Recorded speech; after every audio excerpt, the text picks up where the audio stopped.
What's going on, everybody? Mortem here, this time bringing you my first impressions of Warhammer 40k Mechanicus, a TRPG where we take on the role of the Adeptus Mechanicus, the sort of religious engineers who manage the Imperium of Man's war machines. We're checking this game out because, for starters, it's considered one of the better games in the Warhammer 40k universe, and also to learn a bit more about Warhammer 40k for myself. But as I mentioned, this is a TRPG, so if you're unfamiliar with that, think XCOM, Fire Emblem, that kind of thing. So we'll be managing our troops across a variety of missions, engaging in some tactical turn-based combat. Now, the first thing that really struck me about this game was actually all of the difficulty settings, and then once I got into the game, it's a relatively friendly game to newcomers, just all around in terms of its gameplay systems and all of these difficulty settings, because while there are a few presets you can choose from that adjust things like your main resource, as well as health modifiers, that kind of thing, there are also a lot of advanced settings, so to speak, where you can change the minutia of a difficulty and make things easier or harder as you please and find something that really suits you. And combine that with some simpler gameplay mechanics, and I think you've got a TRPG that's pretty easy for people to jump into, while still maintaining a decent amount of challenge. But to kick things off, the Adeptus Mechanicus receives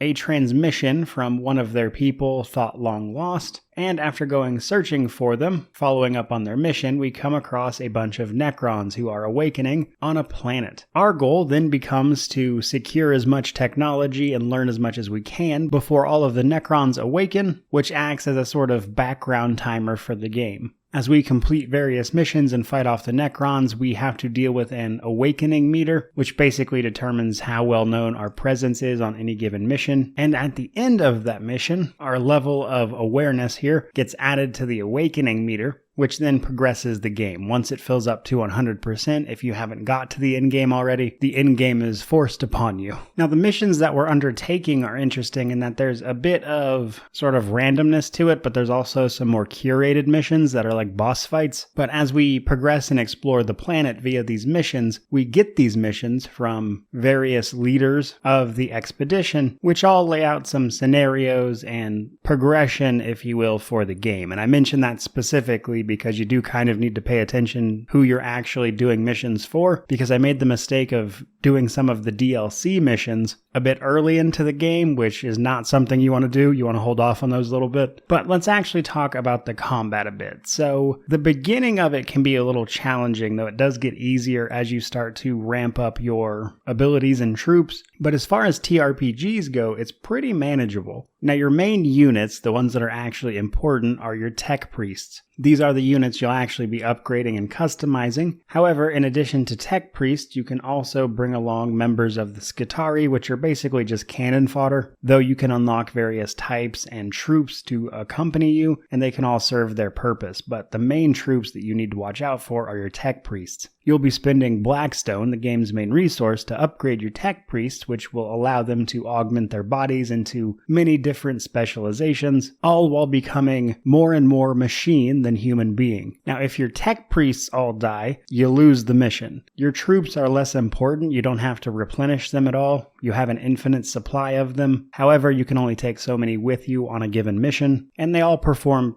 pretty basic functions. Now, your tech priests, on the other hand, due to the nature of their customization, have a lot more going on, a lot of which revolves around this cognition system, which is effectively your battle resource that you collect and then spend on various abilities. So a lot of your tech priests can get basic weapons that don't cost any cognition, but are generally pretty weak, and then they can get their big weapons, which deal a ton of damage, but cost cognition to actually use. You can use one of basically every weapon that a tech priest has once per turn, or as much as your cognition will allow. You get cognition by killing various things or scanning Necron technology around you via your servo skull. Every tech priest has a servo skull, which can scan things for you, get cognition. There are also various canticles, which can give you cognition as well. Canticles are effectively team-wide buffs you can apply to yourself, giving you extra damage, more resources, things like that. But with cognition giving you basically all all of your high damage dealing abilities, managing it and learning how to manage it are really the biggest parts of combat that I can see so far. But once you get the hang of that and you start getting upgrades to all of your abilities, getting yourself more tech priests by successfully completing missions, and you'll eventually get to a place where the combat is pretty comfortable and fun. For the most part, it's kind of short and sweet in terms of the actual encounters. When you drop into a mission, you'll be on this little floor layout map, and you'll navigate from room to room, chasing after your objective, dealing with narrative encounters, extra fights, that kind of thing. And for the most part, it's a lot of fun.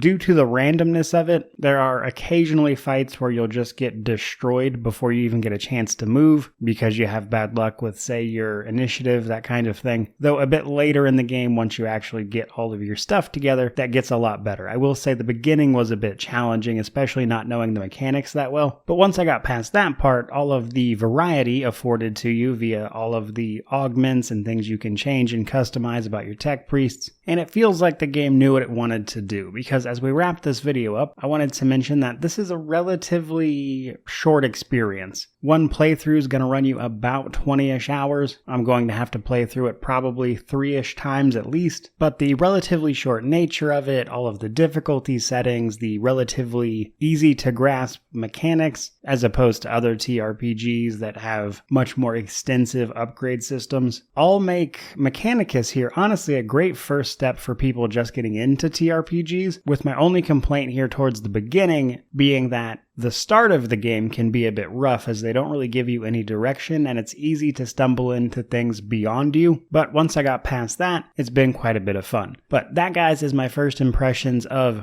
Warhammer 40k Mechanicus. I will likely spend roughly a week or so on this one. I don't anticipate this taking a very long time as it is, again, a relatively short runtime, but I do have to play through it a few times. That said, though, for the most part, I'm definitely enjoying myself. It has an interesting approach to things that preserves a decent amount of depth while also being relatively simple to manage, again in relation to other games in this genre. So needless to say, I'm looking forward to knocking this one out, but in the meantime, I certainly hope you enjoyed this video. If you're looking forward to the review, remember to like, comment, subscribe, all that YouTube jazz. But regardless of any of that, truly, thank you so much for watching. I really do appreciate it. May you wander in wisdom and have an amazing day.